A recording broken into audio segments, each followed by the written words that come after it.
दिल्ली की राजनीति में आए दिन कुछ न कुछ बवाल मच रहा है। दिल्ली की राजनीति ट्विस्ट से भरी साउथ इंडियन मूवी जैसी हो चुकी है।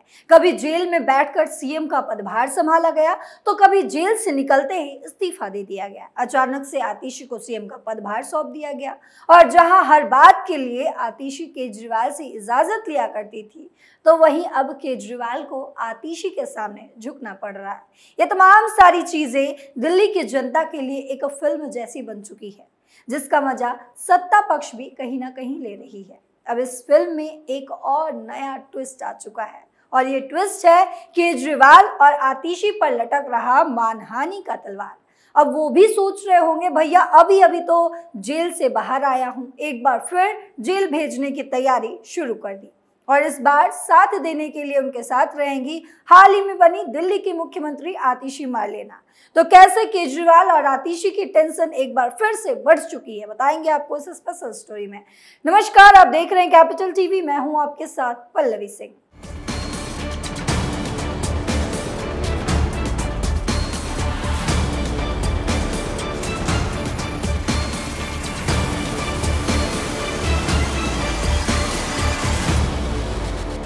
दिल्ली की मुख्यमंत्री आतिशी और पूर्व मुख्यमंत्री अरविंद केजरीवाल की याचिका पर सुप्रीम कोर्ट में सुनवाई 30 सितंबर के लिए टल गई। दोनों ने बीजेपी नेता राजीव बब्बर की तरफ से दाखिल मानहानि केस रद्द करने की मांग की थी। वहीं हाई कोर्ट ने इससे इनकार कर दिया, यानी जो तलवार उन दोनों पर लटक रही थी वो आज भी बरकरार है। वहीं शिकायतकर्ता राजीव बब्बर की वकील ने शुक्रवार यानी कि 27 सितंबर को जजों को बताया कि उनकी तरफ से कैविएट दाखिल किए जाने के बावजूद भी रजिस्ट्रार ने उन्हें ये मामला आज सुने जाने की जानकारी नहीं दी। इस पर जस्टिस ऋषिकेश रॉय और SVN भट्टी की बेंच ने सुनवाई सोमवार तक के लिए टाल दी है। वोटर लिस्ट में नाम काटने का आरोप। आतिशी और केजरीवाल ने दिसंबर 2018 में बीजेपी के इशारे पर दिल्ली में अग्रवाल समाज के 4 लाख वोटरों का नाम लिस्ट से काटने का आरोप लगाया था। बाद में उन्होंने कुल 30 लाख का भी नाम काटने का आरोप लगा दिया। एक बार फिर से उन्होंने बनिया वर्ग के अलावा पूर्वांचली और मुस्लिम मतदाताओं का भी नाम काटे जाने की बात कही। इसे झूठा आरोप बताते हुए बीजेपी नेता मानहानि का केस दाखिल कर दिए। मामले को रद्द करने से मना करते हुए 2 सितंबर को दिल्ली हाई कोर्ट ने कहा था कि आरोपियों ने राजनीतिक लाभ पाने के लिए बिना किसी सबूत के एक पार्टी पर आरोप लगाए। इसे सही नहीं माना जा सकता, इसीलिए दोनों को निचली अदालत में मुकदमे का सामना करना ही पड़ेगा। वहीं दोनों को दिल्ली की राउज एवेन्यू कोर्ट ने 3 अक्टूबर को पेश होने का आदेश दिया है। राजीव बब्बर के वकील की दलील। आपराधिक मानहानि के मामले में दिल्ली के पूर्व मुख्यमंत्री अरविंद केजरीवाल और मौजूदा मुख्यमंत्री आतिशी की याचिका पर सुनवाई शुरू होते ही बीजेपी नेता राजीव बब्बर की वकील सोनिया माथुर ने कहा कि हमने इस मामले में कैविएट लगाया है, लेकिन रजिस्ट्रार ने इसकी सूचना हमें नहीं दी। माथुर ने कहा कि हमारी कैविएट के बावजूद रजिस्ट्रार ने केजरीवाल और आतिशी की याचिका के बारे में हमें कोई सूचना नहीं दी और न ही याचिका की कॉपी मिली है। हमें तो कहीं और से सूचना मिली तो हम कोर्ट आ पाए, लिहाजा हमें जवाब देने को समय चाहिए। हाई कोर्ट ने कहा था केजरीवाल ने भाजपा की छवि खराब करने की कोशिश की। दिल्ली हाई कोर्ट ने 2 सितंबर को कहा था कि केजरीवाल और अन्य आप नेताओं के बयान मान हानिकारक है और इसका मकसद राजनीतिक फायदे के लिए भाजपा की छवि खराब करना है। इस टिप्पणी के साथ ही हाई कोर्ट ने मानहानि केस को रद्द करने से बिल्कुल इनकार कर दिया। इसके साथ ही कोर्ट ने केजरीवाल, आतिशी और अन्य पार्टी सदस्यों को ट्रायल कोर्ट में पेश होने को भी कहा। हाई कोर्ट के इसी फैसले के खिलाफ आप नेताओं ने सुप्रीम कोर्ट में याचिका दाखिल की और सुप्रीम कोर्ट का दरवाजा खटखटाया। हाई कोर्ट के फैसले को दी चुनौती। दरअसल अग्रवाल समाज के वोटरों के नाम बड़े पैमाने पर वोटिंग लिस्ट से काटने वाले बयान से जुड़े केजरीवाल और आतिशी के बयान पर राजीव बब्बर ने आपराधिक मानहानि मामला दर्ज करवा दिया। इस मामले में केजरीवाल और आतिशी को दिल्ली हाई कोर्ट से राहत नहीं मिल सकी। इसके बाद दोनों नेताओं ने हाई कोर्ट के फैसले को सुप्रीम कोर्ट में एसएलपी दाखिल कर चुनौती दे डाली। उन्होंने दिल्ली हाई कोर्ट के उस फैसले को चुनौती दी है जिसमें कार्रवाई रद्द करने से इनकार कर दिया गया था और ट्रायल कोर्ट में पेश होने का निर्देश भी दिया गया था। केजरीवाल और आतिशी को निचली अदालत ने समन जारी कर 3 अक्टूबर को पेश होने का आदेश दिया है।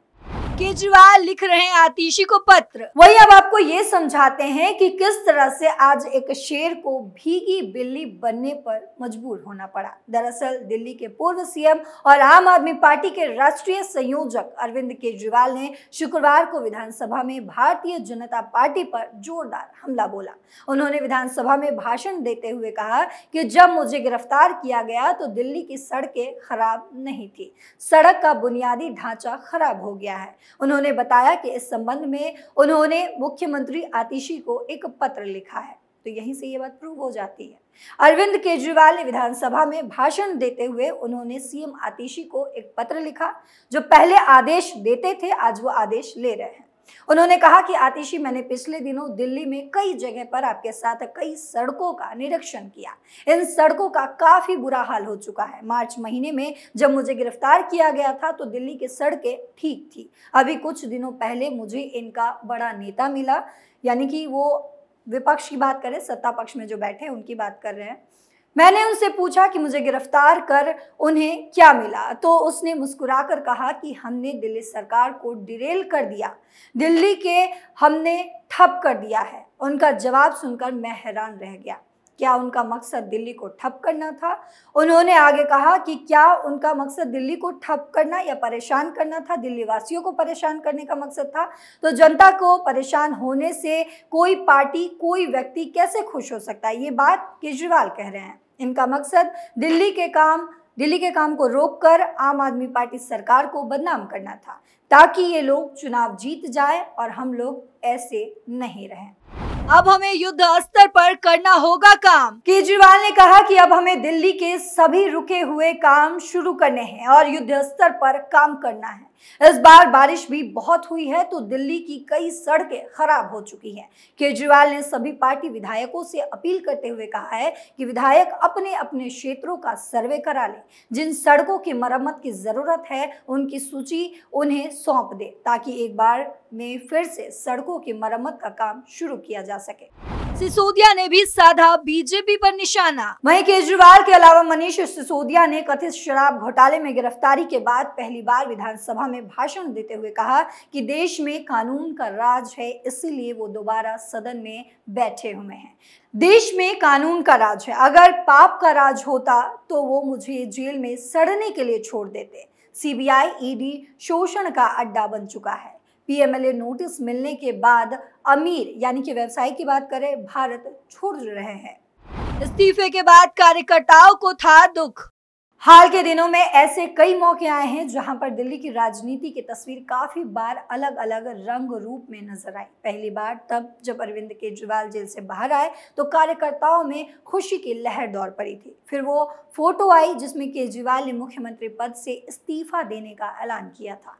उस वक्त कार्यकर्ताओं में जो खुशी की लहर थी वो कुछ ही दिनों में खत्म हो गई। तिहाड़ जेल से बाहर आने के बाद केजरीवाल ने भ्रष्टाचार के आरोपों के बीच दिल्ली के मुख्यमंत्री पद से इस्तीफा दिया था और कहा था कि वे इस पद यानी कि इस कुर्सी पर तब तक नहीं बैठेंगे जब तक जनता फरवरी में होने वाले चुनाव में उन्हें ईमानदारी का प्रमाण पत्र नहीं दे देती। दरअसल कोर्ट ने केजरीवाल के सामने 6 बड़ी शर्तें रखी थी, जिसकी वजह से उन्होंने ये फैसला लिया। बतौर सीएम वो कई सारे फैसले ले ही नहीं सकते थे, उन्हें इस्तीफा देना पड़ा और आतिशी मार्लेना को अपना कुर्सी सौंपना पड़ा। तो पहले मैं आपको वो 6 वजह बता देती हूँ जिसकी वजह से उन्होंने इस्तीफा दिया है। अरविंद केजरीवाल ना तो मुख्यमंत्री कार्यालय और ना ही सचिवालय जा सकते थे, ये पहली वजह है। वहीं दूसरी वजह है किसी भी सरकारी फाइल पर तब तक दस्तखत नहीं करेंगे जब तक ऐसा करना जरूरी ना हो। तीसरी वजह है अपने ट्रायल को लेकर कोई सार्वजनिक बयान या टिप्पणी वो नहीं करेंगे। उनकी चौथी वजह है किसी भी गवाह से किसी तरह की बातचीत वो नहीं करेंगे। पांचवी वजह है इस केस से जुड़ी किसी भी आधिकारिक फाइल तक पहुंच नहीं रखेंगे। और आखिरी और छठी वजह है, जरूरत पड़ने पर ट्रायल कोर्ट में पेश होंगे और जांच में भी सहयोग करेंगे। वहीं जहां इनकी प्लानिंग पर पानी फिरता दिखा तो इन्होंने एक बार फिर दिल्ली की जनता से प्रॉमिसेस का झांसा देना शुरू कर दिया। लेकिन बड़ा सवाल ये है कि मानहानि मामले में लटक रही तलवार का क्या होगा? क्या केजरीवाल को फिर से जेल जाना पड़ेगा अपने सहयोगी आतिशी मार्लेना के साथ? क्या दिल्ली की जनता एक बार फिर केजरीवाल पर भरोसा करेगी? आपको क्या लगता है? कमेंट बॉक्स में जरूर बताते जाइएगा। फिलहाल मेरे साथ इतना ही। देश और दुनिया की तमाम खबरों के लिए देखते रहिए कैपिटल टीवी। नमस्कार।